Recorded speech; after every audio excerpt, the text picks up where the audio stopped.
জামাতের এক প্রার্থীর সাথে হয়েছে, যেটি সামাজিক যোগাযোগ মাধ্যমে এসেছে। আমি যদি সেটি সুনির্দিষ্ট করে বলি যে সেটি একজন সাংবাদিক তার পোস্ট দিয়েছেন সামাজিক যোগাযোগ মাধ্যমে, এবং যেই ভিডিওটি একমাত্র সেনাবাহিনীর কাছে থাকার কথা বা সেই সময় যে সদস্যরা দায়িত্ব পালন করছেন, এই ভিডিও কিভাবে জনসমক্ষে আসে? সেনাবাহিনী তাদের ক্যান্টনমেন্টে থাকার কথা। এটা ওই একটা কথা আছে না যে বন্যেরা বনে সুন্দর, শিশুরা মাতৃপুরে। দীর্ঘদিন যদি যারা দেশ রক্ষার কাজে ব্যবহৃত হবে তারা যদি জনগণের সাথে সম্পৃক্ত হয়ে যায়, এটা ওই শেখ হাসিনার সময় একটা ছিল, ওই বিডিআরকে দিয়ে দোকান চালু করছিল না একটা, তাদের এই সম্পৃক্ত এবং দুর্নীতির সাথে যুক্ত হয়ে যায়। এই জনগণের সাথে যখন মেলামেশা করে তখন এটাও কিন্তু তাদেরকে প্রভাবিত করে এবং তারা এই দুর্নীতিগ্রস্ত হয়ে যায়। তো সেই জন্যে সেনাবাহিনীকে এই দীর্ঘদিন তাদেরকে মাঠে রাখা, অন্য আইন শৃঙ্খলা রক্ষাকারী বাহিনী তাদেরকে সক্রিয় করতে না পারা, এটা তো একটা চ্যালেঞ্জিং, একটা বড় ব্যাপার। আরেকটা হলো যে এটা ওই যে আপনি আগেই বলছেন যে ফোন আলাপ ফাঁস হয়, এটা ভিতর থেকে ফাঁস না করলে তো আর কেউ ফাঁস করতে পারে না। তার মানে হলো যে কারো উপরে কারো নিয়ন্ত্রণ নেই, প্রত্যেকে সেলফ স্টাইলে চলতেছে, যার যার মতো করে চলতেছে স্বতঃস্ফূর্তভাবে। তো সেই জন্যই বলতেছিলাম যে এখানে বাস্তবে সরকার সমস্ত কিছু যে নিয়ন্ত্রণ করা, সেই নিয়ন্ত্রণ করতে সরকার ব্যর্থ হচ্ছে।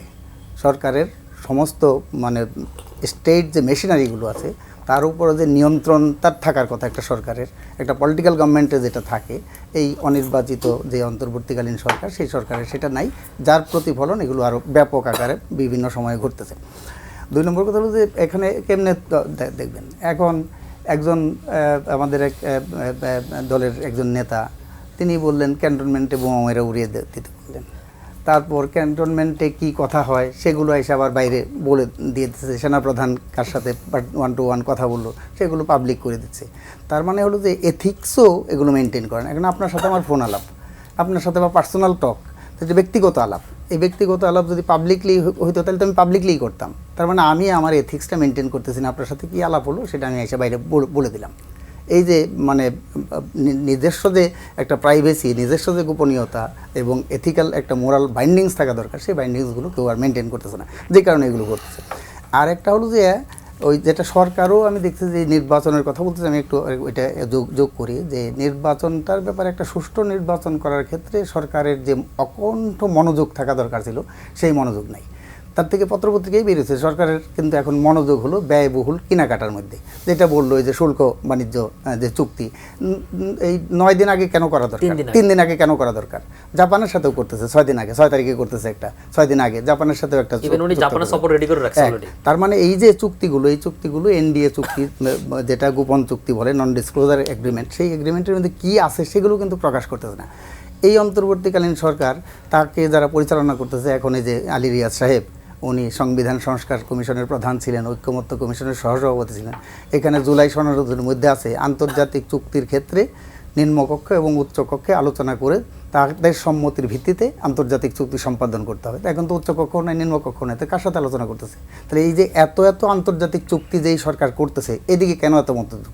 আর 8 দিন পরে নির্বাচিত সরকার আসবে, পার্লামেন্টে আলোচনা হবে, আলোচনার পরে তারপর সেগুলো নিয়ে সিদ্ধান্ত হবে কি হবে না হবে। তো এই যে মনোযোগগুলো এবং এই যে ব্যয়বহুল যে কেনাকাটায় মনোযোগ, এখন বোয়িং কিনতে হবে 14টা, কেন? এখনই দরকার কি?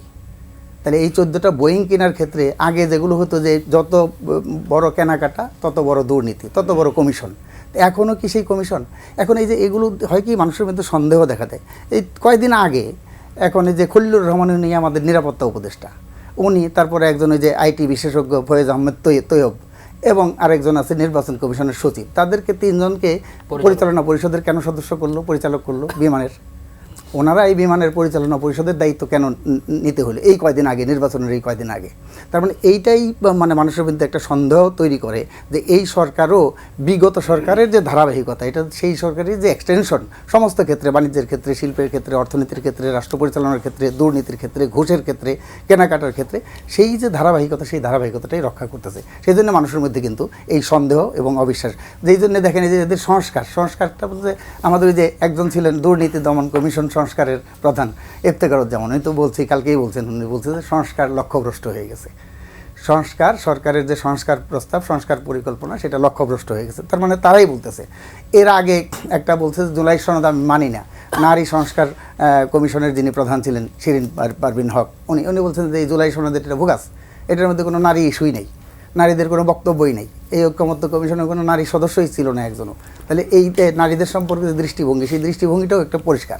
তো এইগুলো নিয়ে যে একটা জগা খিচুড়ি এখানে পাকিয়ে ফেলছে এই অন্তর্বর্তীকালীন সরকার, তো সেই জন্য এই যে সুষ্ঠু নির্বাচন, লেভেল প্লেয়িং ফিল্ড, এগুলো কেমনে থাকবে? যে বলুন কি ঋণ খেলাপিরা হয়েছে, এখন শত শত কোটি টাকা নিয়ে তারা নির্বাচনের মাঠে এখানে নামছে, তাহলে তাদের সাথে অন্যান্যদের যে প্রতিদ্বন্দ্বিতা কীভাবে হবে?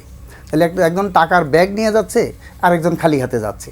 তো এই প্রতিযোগিতা, এই অসম প্রতিযোগিতা তো হচ্ছেই, এবং সেই প্রতিযোগিতার সূত্র কিন্তু আরপিওর মধ্যে নির্বাচন কমিশনই করে রাখছে।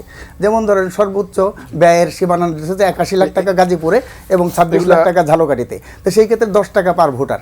কিন্তু তারপরেও কিন্তু এই ব্যয় সীমার মধ্যেই সীমিত থাকবে না, এর থেকে অনেক অনেক গুণ বেশি তারা নির্বাচনে ব্যয় করবে, এবং সেটা হলফনামায় যে শপথ নেবে, যে বলবে যে আমি এই ব্যয় সীমার বেশি আমি খরচ করি নাই। তার মানে মিথ্যা কথা বলেই তারা সংসদ সদস্য হবে। এই যারা মিথ্যা কথা বলে সংসদ সদস্য হিসেবে শপথ নেবে, তারা সংসদে যে দেশের জন্য, জনগণের জন্য কী কল্যাণকর কাজ করবে, ভালো কী কাজ করবে? কারণ সে নিজেই তো একটা মিথ্যাবাদী হিসাবে, মিথ্যুক হিসাবে প্রমাণিত হচ্ছে।